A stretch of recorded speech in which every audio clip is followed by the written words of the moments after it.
What composes the judicial branch?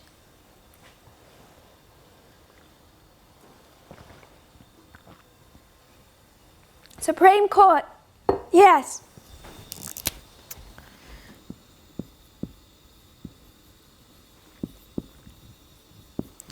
It's the Supreme Court, and it's also the lower courts, the circuit courts. But at its highest level, this is the Supreme Court. What is the legislative branch? This is Congress. And again, to simplify, it's composed of the Senate and the House. So this is where we would need to look to see things happen in 2014.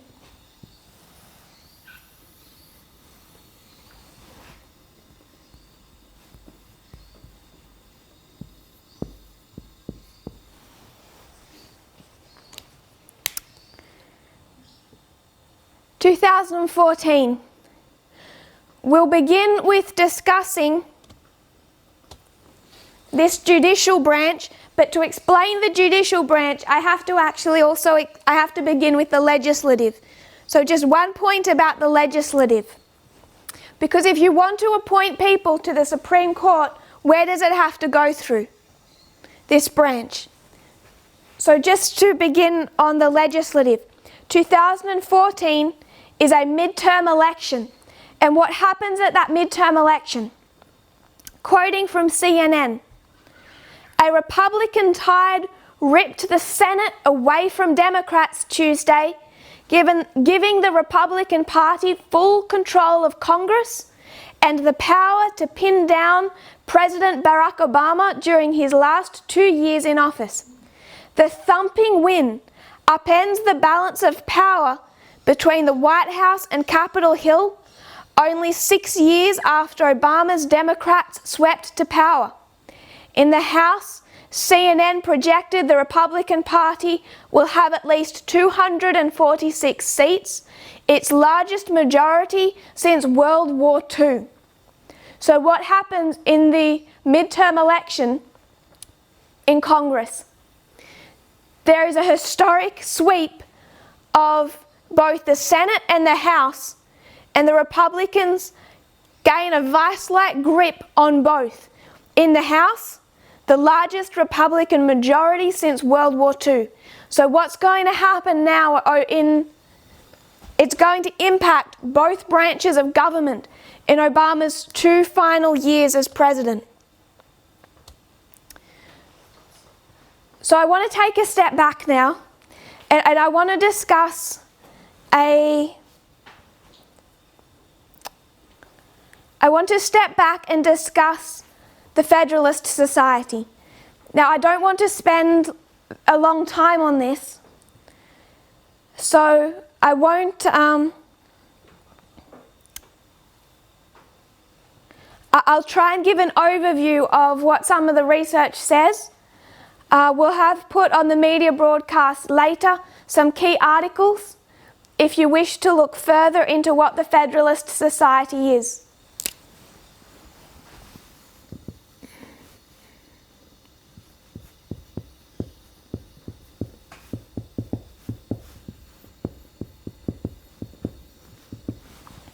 But for now, I'll just try and give a brief overview.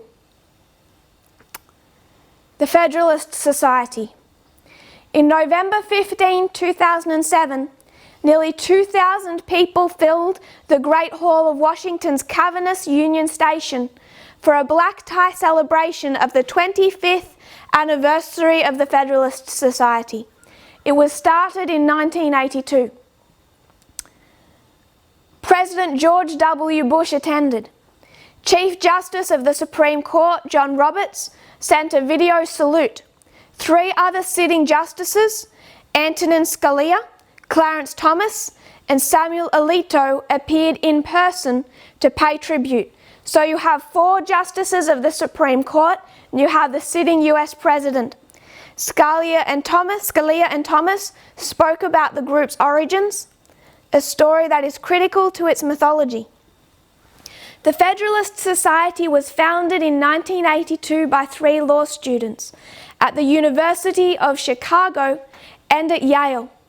Scalia was the group's first faculty advisor at Chicago, where he was then a professor. The advisor at Yale was Robert Bork, who was later nominated to the Supreme Court by Ronald Reagan. So it begins at the University of Chicago and at the University of Yale. In Chicago, it was Antonin Scalia, who later became part of the Supreme Court. At Yale, it's Robert Bork, who was nominated for the Supreme Court by Reagan, but was not placed there. As the Federalists see it, the Society's founders were scrappy outsiders who were waging a lonely struggle against the pervasive liberalism of America's law schools. Scalia said at the anniversary party, "We thought we were just planting a wildflower among the weeds of academic liberalism, and it turned out to be an oak." Elaborating on this point, Thomas said, "I look at this huge audience and I can only imagine the courage of a few young people who came up with yet one more idea. Let's start something. Let's start an organization where we can actually talk about ideas." Within a few years, the group was embraced and funded by a number of powerful, wealthy, conservative organizations, which eventually included foundations associated with John Olin, Linda and Harry Bradley, Richard Scaife, and the Koch brothers. The funders all got the right idea right away. I'm quoting Amanda Hollis-Brusky, a professor of politics at Pomona College and the author of Ideas with Consequence, a study of the Federalist Society. She says, "The funders got the idea right away that you can win elections, you can have mass mobilizations, but unless you can change elites and the institutions that are by and large controlled by the elites, like the courts in America, there are limits to what you can do." The idea was to train, credential, and socialize a generation of alternative elites. In the late 80s, the Federalist Society was known primarily as an organization for law students, with few opportunities for members to stay involved after they left school. But now we introduce another fellow, Leonard Leo. He becomes important.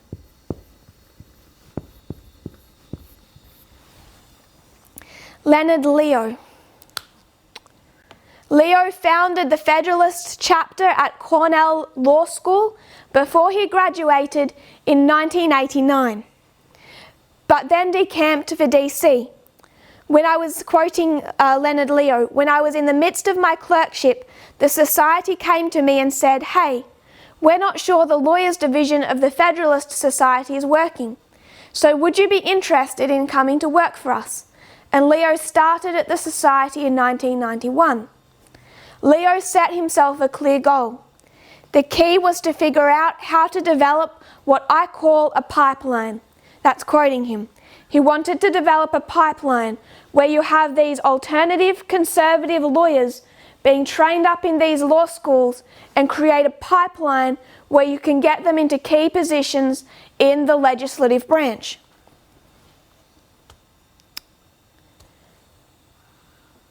Quoting Stephen Tells, a professor of political science at Johns Hopkins University and the author of The Rise of the Conservative Legal Movement, he says, it's not a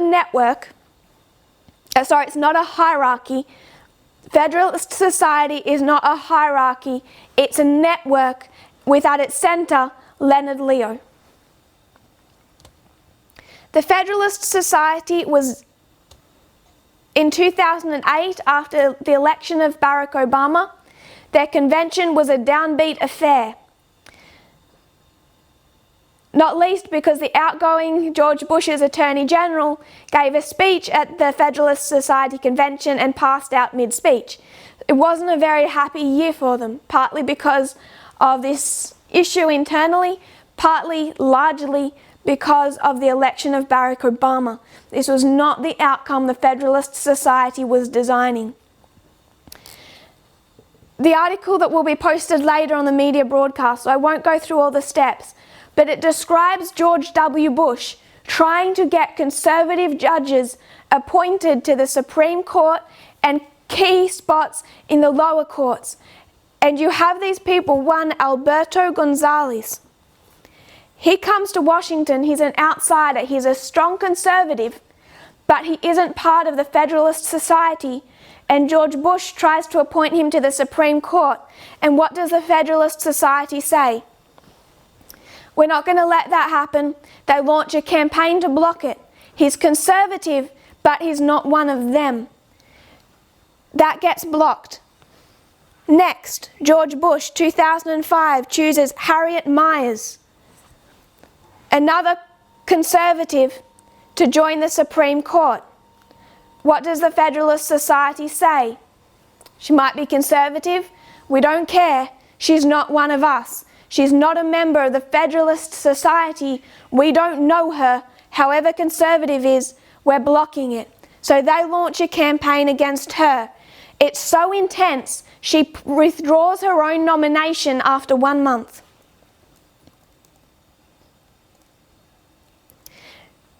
Republicans quickly understand that if they want judges, if they want to influence the judicial branch, they have to work with the Federalist Society. So you come 2008, it's a sad year for them, Barack Obama. We go through those successive years. We'll come back to 2014. I want to go to 2016. Donald Trump is running for president of the United States. At this point, he's only running to be the Republican nominee. He hasn't yet had it. But he needs the conservative vote.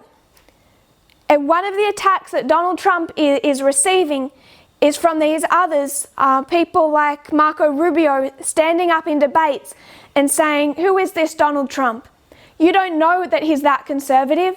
He's given money to the Clintons before, funded the Democrats. He's been a Democrat before. There is likely going to be Supreme Court positions open up within the next presidential term.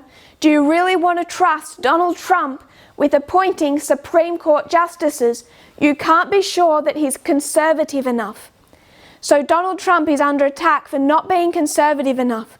So he does a very key tactical move. He reaches out to Leonard Leo. He says, come meet with me.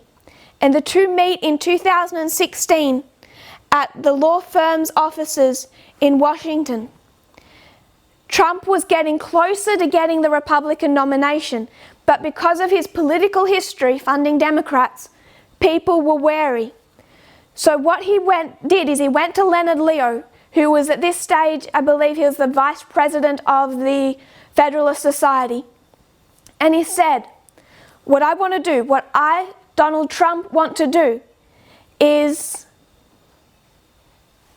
you create a list for me of all of the judges that the Federalist Society want appointed to the Supreme Court, to the judicial system. You give me your dream list, and I'll stand on TV and say, I have this list, everyone can read it, of the judges that I will appoint to the judicial branch. So what he does is he hands all that power to Leonard Leo and the Federalist Society. Leonard Leo then writes Donald Trump that list. He writes Trump a list of all of the judges the Federalist Society would approve of, the most extreme, the most conservative, that over the last over 30 years now, they had been preparing and training up. Quoting Leonard Leo, no campaign on history had put out such a list. He said to Trump, that's a great idea. You're creating a brand. He then discusses how he formed this list with Donald Trump. On May 18th, 2016, Trump released Leo's list of 11 judges as his possible nominees, 11 key judges. In September, Trump put out another 10 names. Now he has 21, in a group that included Neil Gorsuch, who was later nominated and placed on the Supreme Court.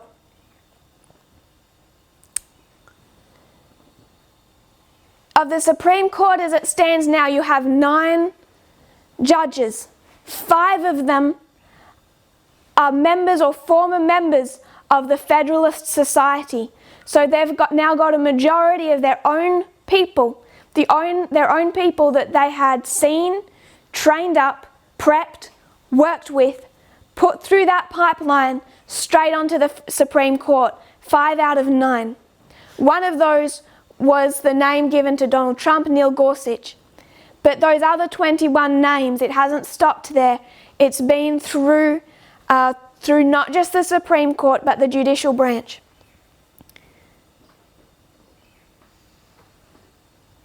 Democrats have not paid enough attention to this branch of the US government. They don't see the significance of the courts in the same way the Republican Party does. They began to take notice of it in 2001 when you had the Supreme Court's decision handed the presidency to George W. Bush, the Republican nominee. Then they started to see the power the Supreme Court had when it chose the president. And prophecy tells us the Supreme Court made the right decision or the wrong decision. The wrong decision. But they handed it to the Republican.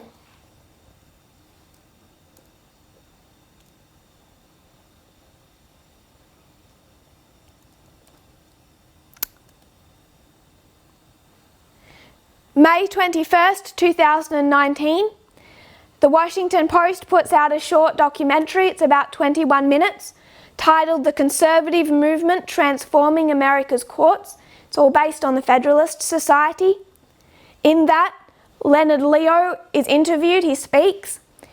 He's executive vice president. He says, "What you are seeing now is the culmination of over 30 years of work. I was here long before this president, and I'll be doing what I'm doing, God willing, long after." January 2019, the Washington Post magazine wrote that the Federalist Society has reached an unprecedented peak of power and influence. Of the 9 members of the Supreme Court, 5 are current or former members of the Federalist Society. Brett Kavanaugh, appointed by Trump, on the list. Neil Gorsuch, appointed by Trump, on the list. Clarence Thomas, John Roberts, Samuel Alito. Politico magazine wrote that the Federalist Society has become one of the most influential legal organizations in history, not only shaping law students' thinking, but changing American society itself by deliberately, diligently shifting the country's judiciary to the right. Quoting Donald Trump, "You put the wrong justices on the Supreme Court, and this country will never ever be the same again." So this is not something that happened in a vacuum. And we didn't want to discuss 2016. It began in 2014 because Mitch McConnell, when the Republican Party took greater control of the House to what it's ever had since World War II, when it had that historic takeover of Congress, what power did that give to Mitch McConnell? From 2014, every time Obama tries to appoint a judge to the judiciary, what are the Republicans going to do? Whether it's lower courts or Supreme Courts, they're going to block that appointment. And when you come to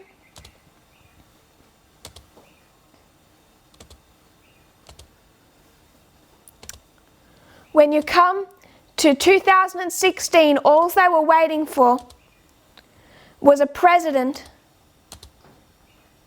who could fill those places with conservative Federalist Society judges. Mitch McConnell says that this is the most significant thing he has ever done in his entire political career, because he understands the significance of what the steps he began in 2014 led to. So this began in 2014. This is Mitch McConnell. A Republican-controlled Congress now blocking Obama from filling any of those positions that had vacated. There was a historic void in the judiciary branch by the time that Trump came to power. So much so that now it is now a Republican, heavily Republican bent branch. We only have a couple of minutes left, so I'll just remind us of the legislative. We know they took Congress, but now what was happening inside the Republican Party was similar to what you see the Democrats now. There's a fight within the Democratic Party between those who are seen as extremists, Alexandria Ocasio-Cortez, Bernie Sanders, that branch, and the Bidens, essentially, the centrists. You have this split. That's what happened in the Republican Party in 2014.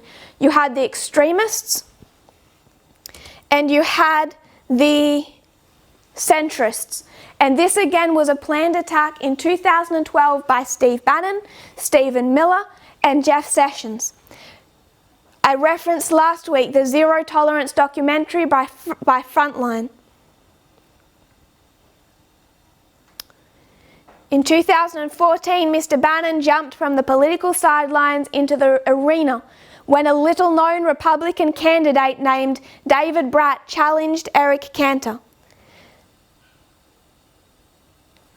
Mr. Bratt's victory stunned Republican elders. It was a foretaste of the white-hot movement Mr. Trump would soon lead. One of the most stunning primary election upsets in congressional history. And what was Eric Cantor? So this is the toppling of Eric Cantor. Why did Steve Bannon want Eric Cantor out? Why did Stephen Miller want Eric Cantor out? He's seen as a centrist compromising with Obama. What was Eric Cantor compromising on for the Republicans? Immigration. Eric Cantor was not strong enough in their view on immigration. So this whole issue in the Republican Party was centered around the subject of immigration. So I'm just going to summarize. We may have a quick look at that next week before we move on. But I just don't want us to lose the point of what we're doing. 2014 is two things. It is the Sunday law for the priests. You would look and expect to see the actions in the legislative branch and the judicial branch. Why can't we see it in 2014? Two problems. First of all, we're on the wrong side. We're looking to the executive, to Obama, to do that work because we don't like Obama. We don't like those Clinton globalist, UN conspiring so-called deep state. That's our first problem. What is our second? We're looking for a Sabbath Sunday issue. What was the issue with this legislative branch in 2014? Did they not like Eric Cantor because he is against Sunday legislation? No, they don't like him because he's willing to compromise on immigration. This is all about equality. And we also can't see that in 2014. We had to have the latter rain to explain to us 2014. It isn't a mistake of this movement that we went through 2014 and didn't see it. We are not responsible for light that God has not yet given to us. Does that mean that we had the license to reject 2014 as the waymark? No. Even with what we couldn't explain, we had to accept it based on the structure, and it became a life and death testing message to recognize 2014 as the Sunday law. the Sunday law for the priests. We could not reject it because of what we didn't understand. We are only understanding it more completely 6 years later because of the light of the latter rain and the increase of knowledge of the Sunday law, Daniel 11:41. As we understand better this, it's natural we look back and understand better 2014. It's two things: the concrete Sunday law for the priests. But what happened here? By the time we get to Daniel 11:41, we'll be able to look back and see that's the steps that led us to here. What took place in 2014 changed the judicial courts for a generation. If there was ever going to be another generation, and we know they won't, they might be able to undo the damage of 2014. But we know that there is no new generation, therefore the damage is irreversible. The legislative. What happened within the Republican Party? That purging that was the first sign that led to Donald Trump. That has changed the Republican Party in a way it will never recover from. So 2014 fits the legislative branch, the judicial branch. We cannot look to Obama and the executive branch. We cannot look for a Sabbath Sunday issue. It's about immigration and racism, nationalism. 2014 does not become, we don't look back and see and lose faith at God, how God has led us as we understand it better. Instead, our faith should grow. Our faith is growing because as knowledge increases, it doesn't look back and diminish the Time of the End magazine. It doesn't go back and diminish 2012.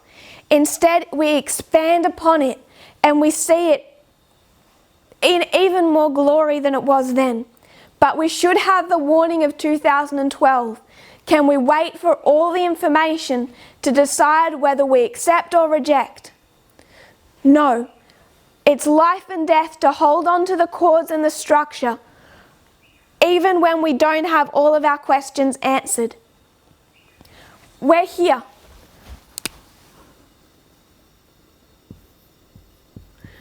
We have much more to learn about the Sunday law.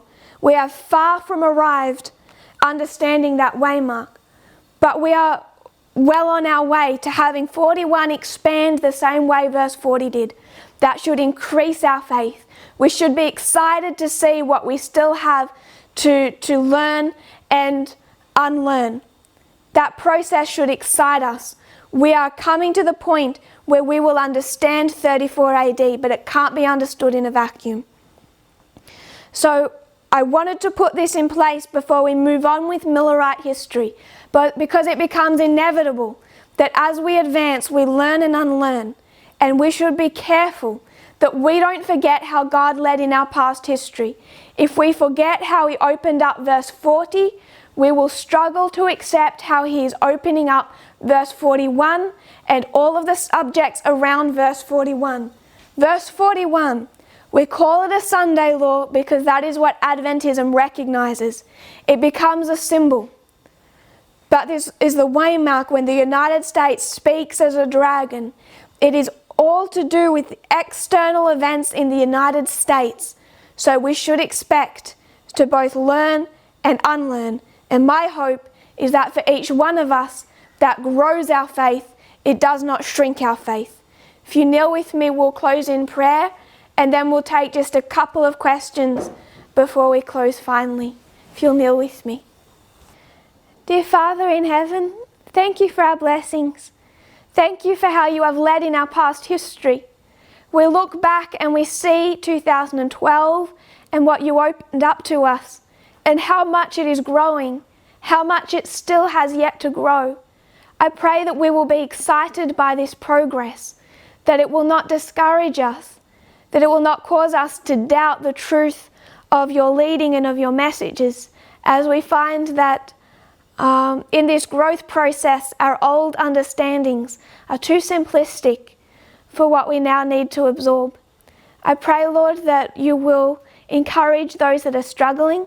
We know it is a difficult time period right now, and this is feeding the doubts and the fears.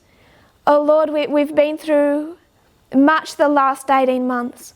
May we not lose our grip on not just any of those messages, but also in our understanding of how you have been faithful and led. I pray this in Jesus' name. Amen. Someone asked, since the legislative and judicial branches can bring in the Sunday law without the executive branch, the view that Trump is the last president may not hold true. So we have this study of the last president, and my question would be, last president of what? Last president of what kingdom? This is where we need to understand that our prior understanding is too simplistic. We had that study come out in 2016 at the same time as we're in an increase of knowledge that's going to bring us to the King of the North and the King of the South that culminates in September 2018. And what was the point of the message in September of 2018? Come November 9, 2019, what's the problem with the United States?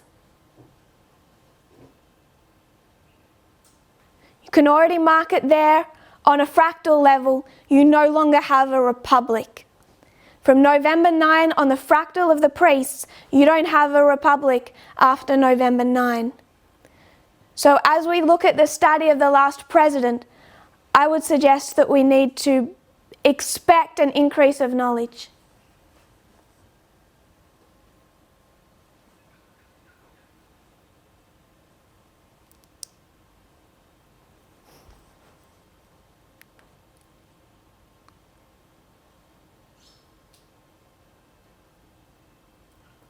Someone has asked before, so I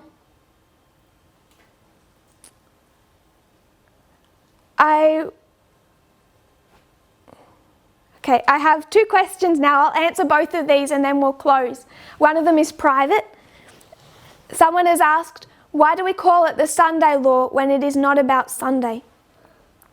Elder Parminder answered this really well in, I think it was either a class or a presentation, and I'm not really sure where that was. And I remember him explaining that, and I know I'm not going to do it the same way or the same justice. I don't have it in my mind now or in the way that he explained it. So if anyone remembers that and has a link to where he addressed that, if you could please post it. The question was asked privately, so you will not be able to reach out to this person, but perhaps this individual may reach out to others. So I'll just try and give it how I see it, which I think is in agreement with what Elder Parminder said. What else are we going to call it? Really, it's if we were to go to the Levites and back to the church, we're going to end up stuck. When we're going to talk about this waymark, and Adventism will have no idea what we're talking about. Adventism, when you say the Sunday law, they recognize what waymark you're talking about when you say those words. So that's why I put it in little parentheses, because I'm treating it as a symbol, not as a Sunday law, but that is the symbol you take to that waymark. The problem with Adventism is we've been on this journey of Adventism for a long time, 200-something years. My math brain has gone long ago, but we've been on this journey a long time, and Adventism has been through many waymarks.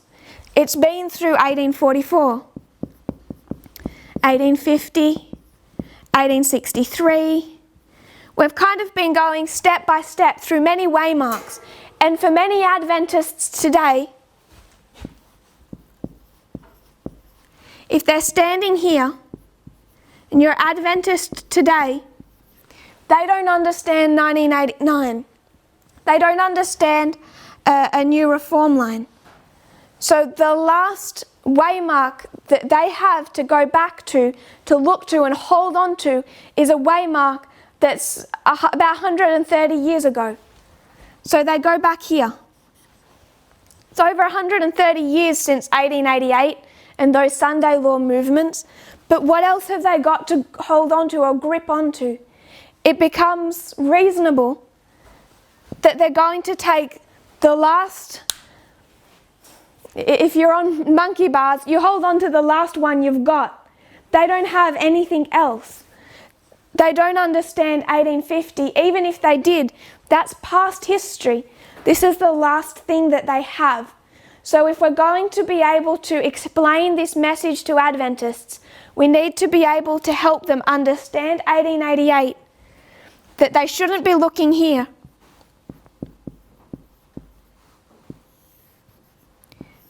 They need to see a new reform line.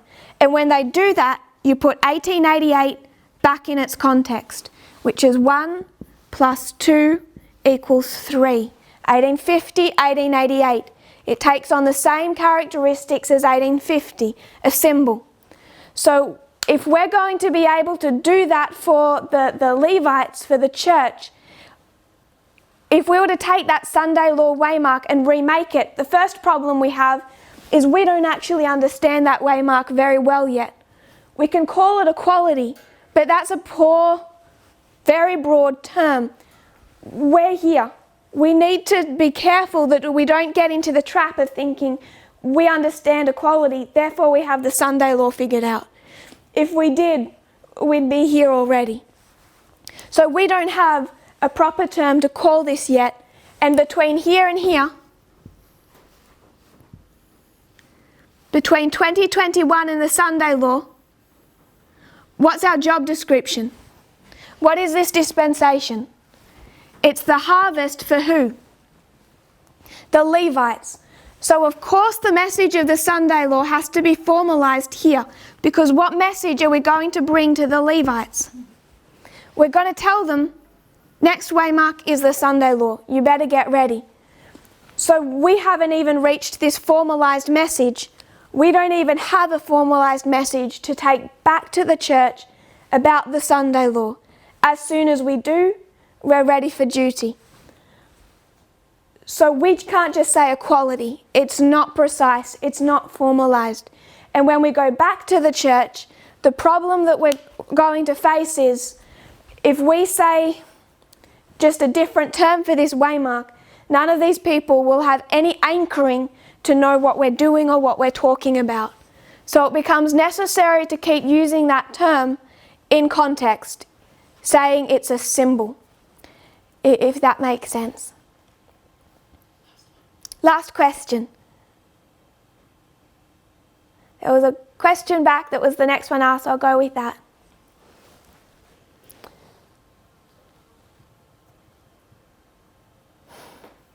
I don't want to give a brief answer to that. It's Brother Raymond, Elder Tess, can you see a pattern in terms of external, internal, in erasing history, tearing down statues, tearing down waymarks? Yes, that's my answer. You can see that pattern, but I might go into further detail on that at another time. So,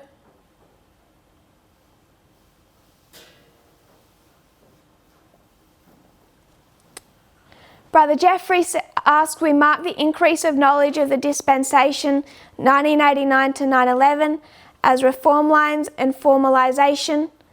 So increase of knowledge, 91, this is reform lines. Formalization, Daniel 11, 40 to 45. I'll just write Daniel 11 for space. Do you mind explaining how the increase of knowledge was the reform lines again? Thanks. It was the very first thing given to this movement. If you were here 2 weeks ago, we put up on the screen share the end of ancient Israel overlaid with the end of modern Israel. And we saw how those reform lines give us an explanation of the one that we're currently in. It's the absolute foundation of everything that this movement has and believes and teaches. All of our present truth becomes built upon reform lines. So the first thing that Elder Jeff was given was an understanding of reform lines, that there are 4 key histories where God is going to do a work of reform within his people. You have beginning of Alpha of ancient, Omega of ancient, Alpha of modern. If you have those reform lines, then it starts to suggest that or explain Daniel 11:40 Part B, 1798, the beginning of the Alpha history of modern Israel, Daniel 11:40 Part A. Now we're doing 11:40 Part B, 1989. So even Daniel 11:40 is built on reform lines, seeing 1798 begins a reform line, raising up of a messenger, giving of the first angel's message, unsealing of the book of Daniel. 1989 begins Omega of modern Israel, raising up of a reformer, unsealing of the book of Daniel. 11:40 Part A, 11:40 Part B. So I might not be answering your question sufficiently. I'm sorry if that's not clearer. But those reform lines are absolutely crucial to what this movement teaches. You can't even understand Daniel 11:40 Part B without seeing a reform line begin in 1989 right here. That's what Adventism needs to recognise.